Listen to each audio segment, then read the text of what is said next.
Okay, so I've been doing this entrepreneurship journey for quite a while now. I started at the back end of 2024, and that's what led me into 2025. I ended up traveling to Thailand. I've invested in coaching.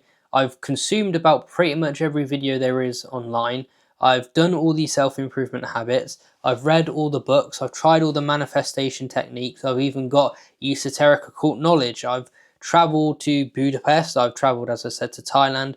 I've been around, I've tried, and I've had channels previously. And if you're starting out on entrepreneurship, I'd like to give you some advice, some guidance, and some tips and tricks that I found have really helped my journey and what to avoid. Because there are more things to avoid on your entrepreneurship journey than there is to actually do. Now, if you've set your mind to entrepreneurship, if this is something you really want to do, and for a bit of background about me, I'm naturally interested in this. I was depressed for my whole childhood because I didn't know what I wanted to do. I'd work a job, I'd get disinterested and leave. I'd get another low-end job, I'd get disinterested and I'd leave. There's always a calling to do something more. You're asked, what is your purpose as a young man? What do you want to do in your life? Never really knew. But what I did know is I wanted to be free, and freedom is my true desire. You really got to get clear on why you're in entrepreneurship. I'm not going to give you a lecture. I'm not going to say anything to put you away from it because you've chose this path. And I am starting out. I'm not telling you this is gospel, by the way. This is my experience, and you take advice and lessons, because there's one thing I hate from these YouTubers. They speak as if they know everything. They don't. And that's the first bit of advice that I'd give to anyone who is wanting to start on entrepreneurship. Everyone's pretending like they know how to do stuff. I found this mainly, though, with the average herd of people. So you know how we have the average 99%, the herd, the group of society that work 9-to-5 jobs. And by the way, there is nothing wrong if you have a passion for 9-to-5 jobs. But these people that make excuses, they constantly whine and complain about other people. It's other people's fault why they are not where they want to be. They make excuses, and that's the main thing. But more importantly, they bring other people down. So the first thing you'll probably have to deal with is negativity. And this took me back quite a few steps. I started posting on a YouTube channel when I started. I was working in hospitality at the time. I started posting videos. I thought, I've got to do something. I have to do something to put myself out there and start making things move. Making the universe hear me, hear my voice, and start putting stuff out there. Connecting with people. I know it's online. So I did this.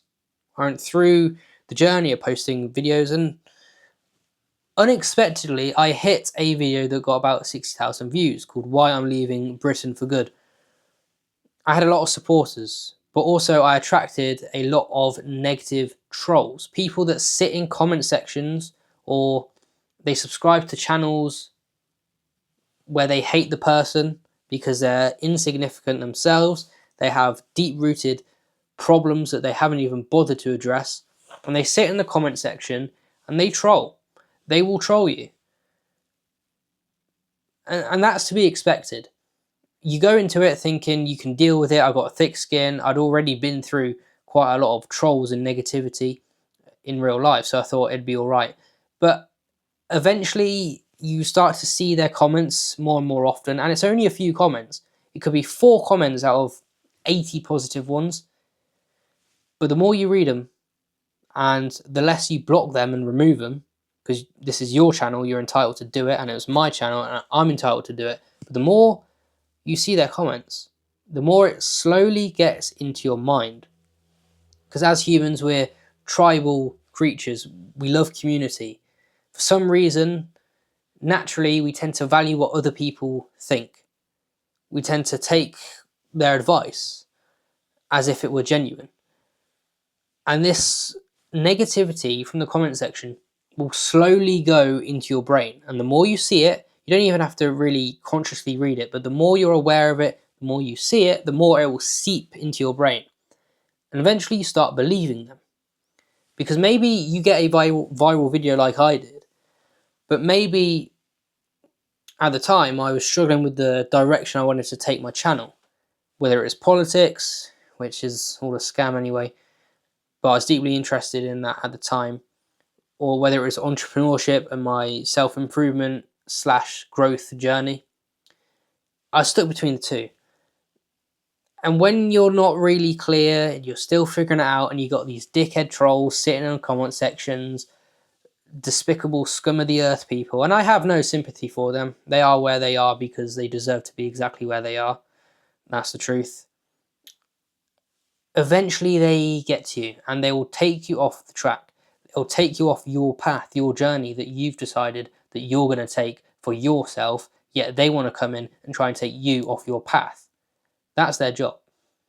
But what's surprising to me is the amount of people that you have close to you that do not want to see you do better than them. They love your identity at the moment. That's why they're friends with you. That's why they enjoy spending time with you. They love who you are at the moment.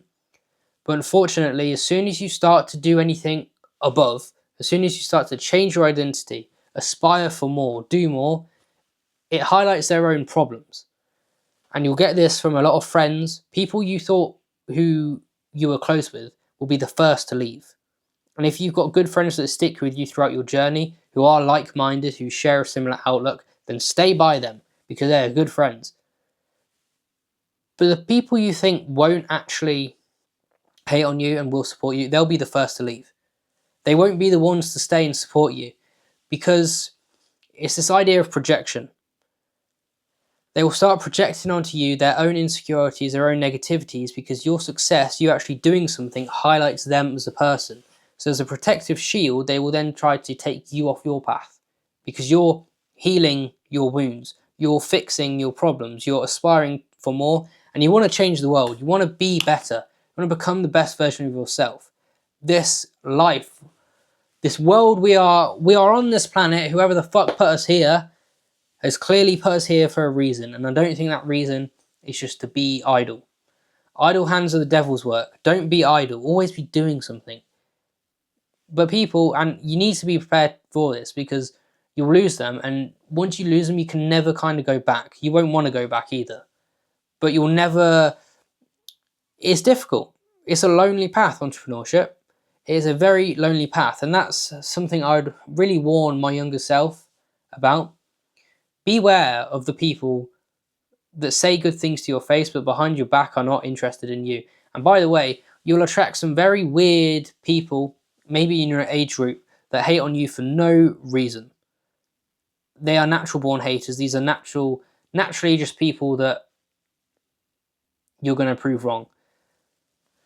But there's a whole wide range of challenges, and that's why, for the large part of it, I believe that entrepreneurship is a mental journey. It's a journey of self-mastery and really developing that mental strength, that ability to just click into mode, click into focus, ignore the noise and focus on your own journey. And it's not for people who want an easy life. You'll hear Alex Hormozy, you'll hear loads of these successful entrepreneurs that have reached heights that I'm trying to reach, but you'll hear it from them. It's not for everyone. And these mental challenges that you will face, and I want to give you a bit of hope and optimism, these mental challenges you will face will grow you as a person. They will grow you into a better person. And that's why we're doing it. Because we want to grow as people. We want to be respectable members of society, not a drain on society. We want to be there, present. If you're a man as well, this is predominantly to men. You want to be a strong man that's got honour, got dignity, knows values, knows his values, knows what he stands for. But upon that, you want to change the world. You think big. You don't want these small aspirations, small goals. And yeah, to get to the big leagues, to get to the big stages that me and you both want to get to, we got to stick to the simple things, brick by brick. Build the foundations, build the layer work. Try and get somewhere with what you got, because you can only do what you can with what you have at the moment. In my last video, I mentioned how your environment will limit you, for definite. If you make the, I'd say mistake, to be honest, that I made, of traveling too early on your journey to see other cultures and get that exposure, wealth exposure, energy exposure, mindset exposure, everything exposure. If you go too early without a plan and you have to come back, which will be more than likely, that challenge of your new identity, who you are now, your new identity as an entrepreneur, as someone who's aspirational, trying to fit that back in to an old identity in your old hometown, that's a painful experience. And that's what I'm going through right now. I'm going through an experience where I'm trying to fit what I was or what I wanted to be or what I had elsewhere into where I am right now. It's a struggle, but you can't rush it. Don't rush. You got to trust the process. If you have that plan in place, you got to do it and ignore the noise. You just have to ignore everyone else. I was watching a documentary about Steve Jobs. And to be honest, I was watching a podcast about all these entrepreneurs. I think Dan Pena said it best about the characteristics of entrepreneurs. There's a common one. They're not afraid to upset people. They're not afraid to just be ruthless. They're not afraid to go against the grain. And this fear of going against the grain, I kind of broke it, and then as I came back, that fear has emerged once more. And what I learned throughout my journey, what I learned throughout these videos, and what this channel really is for, is translating my own journey and giving you insights and advice to you guys.